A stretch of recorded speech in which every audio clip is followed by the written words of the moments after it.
हाँ ये दोस्तों, जैसे उस दिन बताए थे साइट क्लीनिंग के बारे में, ठीक है। तो साइट क्लीनिंग में ये नहीं बताया था कि कितना एक्स्ट्रा लेना है, ठीक है। तो ये बताया था आपको कि रेफरेंस पॉइंट लेंगे तो रेफरेंस पॉइंट लेके उसमें फिर कुछ एक्स्ट्रा पॉइंट लेंगे जिसको हम डेट पॉइंट कहते हैं, जो बाद में हट जाता है वो लाइन को सीधे करने के लिए होता है।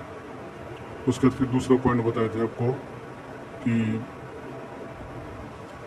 हैप्टनेस थ्योरम या पाइथागोरस थ्योरम की या 3, 4, 5 मेथड से वो कॉर्नर को सीधा करने के लिए जो कहते हैं आपको कि इसका मेजरमेंट हाइपोटेन्यूज का मेजरमेंट लेके अपना कॉर्नर को चेक करेंगे, उसी तरह दूसरी साइड को चेक करेंगे। ये 2 दिन की बात हो गई थी, ठीक है।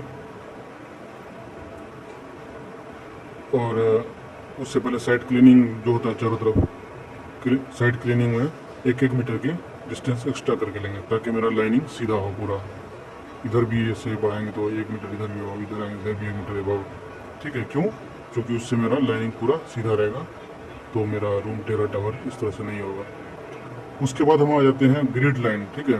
ग्रिड लाइन कैसे बनाएंगे? ग्रिड लाइन किसको बोलते हैं वो जानते हैं। ग्रिड लाइन वो होता है जैसे कि हमारा प्लॉट किस तरह से, जैसे कि रूम है, किचन है, जो भी उस चीज़ को शो करना होता है। इस तरह जैसे बोलते हैं ये रेफरेंस पॉइंट लेकर रेफरेंस लाइन बना लेंगे। रेफरेंस लाइन बनाने के बाद इसी तरह से चारों ओर बनाएंगे 3, 4, 5 मेथड लगा के, ठीक है। तो ये मेरा प्लॉट का मेज़र हो जाएगा बिल्टअप एरिया का।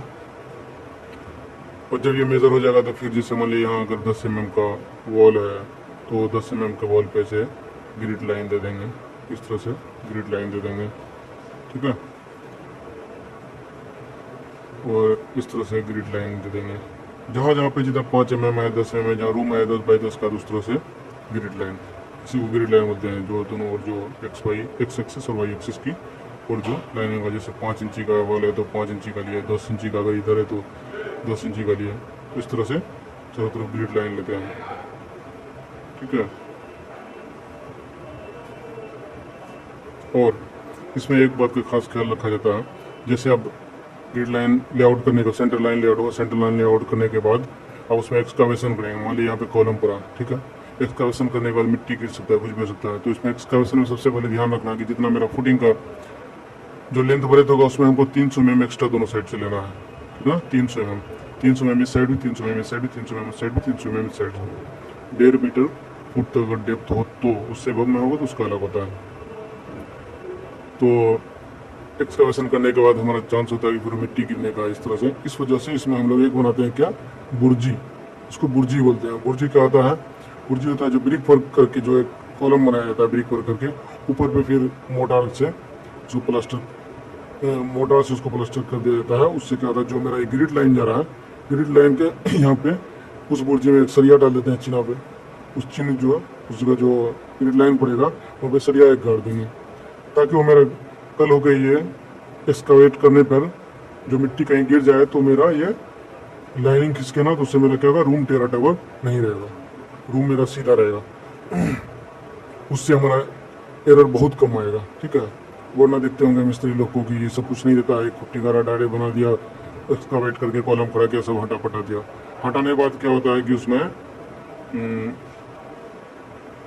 वॉल को थोड़ा टेढ़ा इस तरह से होने की संभावना बना रहता है। तो उससे क्या होगा, आपका अभी तो सोचना ये सब झमेला है बाद में, लेकिन आपका खर्च बढ़ जाएगा। लेकिन इस ये करने से आपका खर्च आपका बहुत सारा बच जाएगा, क्योंकि जब आपका वॉल सीधा रहेगा तो प्लास्टर कम लगेगा और रूम भी सीधा रहेगा। इस वजह से ये बुर्जी देना बहुत ही ज़रूरी था।